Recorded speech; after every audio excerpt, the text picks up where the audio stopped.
warahmatullahi wabarakatuh. Selamat datang di Lokakarya ke-6 CGP Angkatan 6 Kabupaten Rembang. Selamat menjalankan ibadah puasa Ramadan. Marhaban ya Ramadan.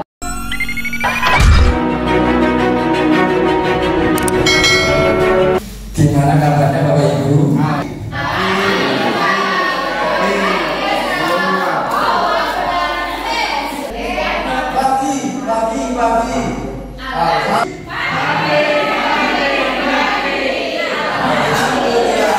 Luar biasa. Allahu Akbar. Yes. Bapak Ibu, di sini saya ingin berbagi program yang saya ide yang saya munculkan di sini adalah Jokes Pojok Ekspresi, tetapi ini memang program baru kami jalankan sekitar 1 minggu ini, baru diskusi dan sebagainya dengan siswa, dengan teman-teman dari rumpun bahasa, dari tim IT, tim pengelola medsos sekolah, dan juga siswa. Kami melibatkan perwakilan dari siswa dan juga IPW PPNU. Kalau di sekolah kami namanya IPW PPNU, kalau di sekolah jalan mungkin OSIS gitu. Sekolah mana? N-Plus. Oh, N-Plus. Tangganya Tujuan program ini adalah namanya Jokes. Programnya namanya Jokes. Kalau dalam bahasa Inggris itu bercanda. Artinya di sini kami pengen program ini menjadi hal-hal yang menyenangkan, menjadi kegiatan yang menyenangkan untuk siswa-siswi kami, sehingga akun ini nanti tidak menjadi keterpaksaan buat mereka untuk ikut aktif berpartisipasi di dalamnya. Jokes itu akronim dari Pojok Ekspresi. Jadi tujuan program ini adalah mengembangkan kreativitas dan interaksi sosial murid secara positif, arif dan bijaksana melalui program Jokes Pojok Ekspresi di akun Instagram. Jadi Jokes itu nanti akun Instagram. Kenapa kok membuat ini? Latar belakangnya adalah kita sangat prihatin dengan anak-anak sekarang yang lebih fokus ke gadget daripada berinteraksi sosial secara bersama dengan temannya. Mereka kadang bersebelahan, mabar gitu, ngomongnya pakai HP, enggak dengan temannya di sebelahnya gitu. Nah, tahapan-tahapan karena kita hari ini diminta untuk J dan A saja, jabarkan rencana. Di sini yang pertama yang akan kita lakukan adalah pembentukan yang akan kami lakukan pembentukan tim Krenova secara sukarela dengan pendaftaran yang dibagikan di grup kelas dan sosialisasi menggunakan, karena kita sudah agak lumayan melorot dengan Canva, jadi kita ini memanfaatkan poster Canva.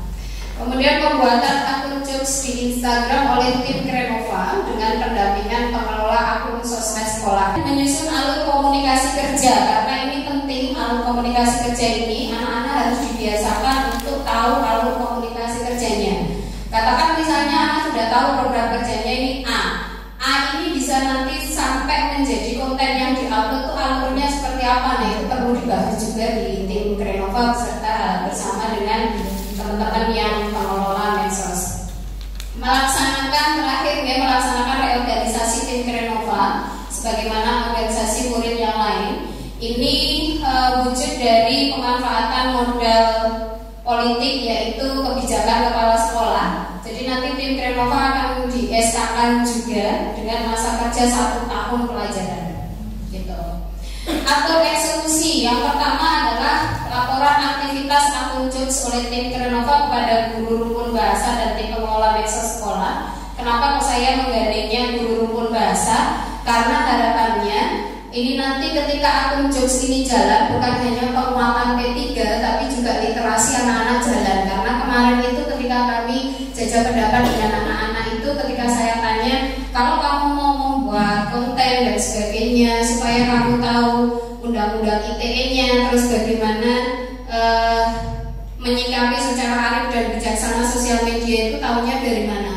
Baca literasi, orang yang lebih tahu. Berarti artinya anak-anak sudah punya gambaran untuk itu.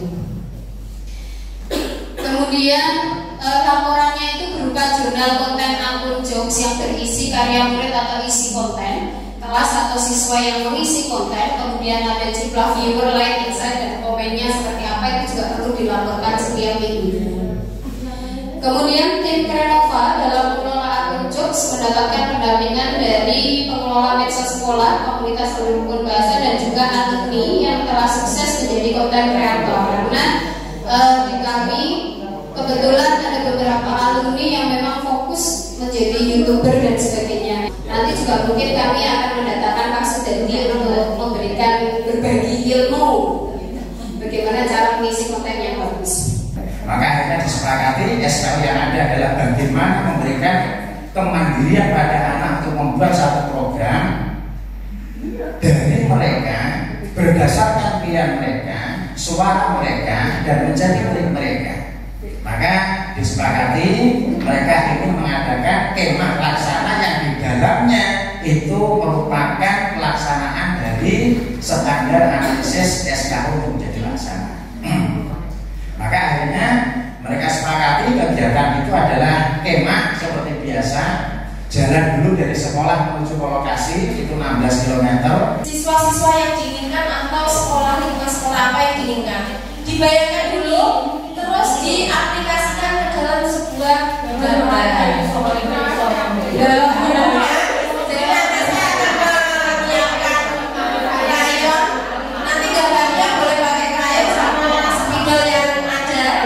Tujuan program kita 1 tahun itu tergambarkan atau diaplikasikan dalam sebuah bertransportasi udara, pergantian udara, dan itu sangat penting karena itu nanti mengarahnya ke konsentrasi siswa. Kemudian untuk lingkungannya, ya tadi sesuai yang sudah kita pelajari ada modal alam, ini sangat asri, banyak pepohonannya. Oh, ini sekolah yang memang didambakan oleh orang tua.